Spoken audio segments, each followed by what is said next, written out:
Assalamualaikum warahmatullahi wabarakatuh. Bersama saya, kolektor pemula. Bagi yang baru saja melihat video ini, jangan lupa untuk like, comment, and subscribe ya, supaya terus bertambah pengetahuan tentang uang kuno. Di video ini, saya akan membahas tentang uang Rp10 pekerja tahun 1963. Ini ada dua tahun ya. Yang pertama tahun 1958, dan yang kedua tahun 1963. Nah, uang ini masih banyak ditemukan dalam kondisi gres seperti ini ya. Untuk uang ini banyak dimanfaatkan oleh orang-orang sebagai sebagai mahar nikah ya. Ini di bagian belakangnya. Jadi uang-uang ini belum begitu langka ya, atau masih banyak ditemukan di pasaran ya. Kalau untuk kondisi-kondisi biasa itu juga lumayan banyak ya ditemukan, karena uang ini masih dalam gepokan itu masih banyak ya. Kalau dilihat dari desainnya, ini masih desain gambarnya itu keren ya. Atau ini bisa dibilang, kata orang ada yang bilang ini ya, barong ini adalah baby barong gitu. Ini kan 10 rupiah. Jadi ada seri barong itu yang 10.000, itu lumayan langka dan harganya juga fantastis. Makanya ini disebut dengan 10 baby barong. Ya. Ini bagian belakangnya.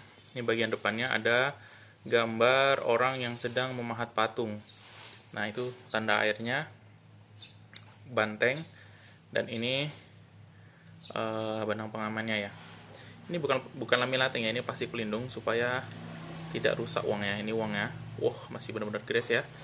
Belum ada lipatan, belum ada noda. Wah, bagus banget. Jadi, uang ini berapa sih harganya gitu ya? Kita cek yuk harganya berapa. Ini adalah katalog uang kunonya. Nah, uangnya itu ini.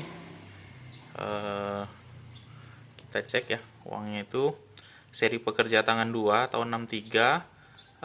Tanda tangannya Pak Sumarmo. Tanda airnya banteng, gambar pemahat kayu, 3 huruf 6 angka. Ini dia. Harga termahalnya itu 25.000 ya untuk kondisi gres seperti ini ya. Tapi ini sudah naik, ini saya dapatnya juga sudah lumayan, ini dari 35 sampai 40.000. Kalau yang ini harga kondisi biasa dan ini kondisi jelek. Jadi uang ini faktanya harganya tidak sampai 50.000 ya untuk kondisi gres seperti ini. Nah, bagi teman-teman yang baru pemula mulai mengoleksi, diawali dengan mengoleksi ini mantep deh.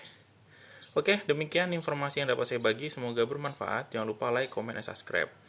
Ikuti terus ya perkembangan channel ini supaya teman-teman dapat bertambah terus ilmu pengetahuan tentang uang kuno. Wassalamualaikum warahmatullahi wabarakatuh.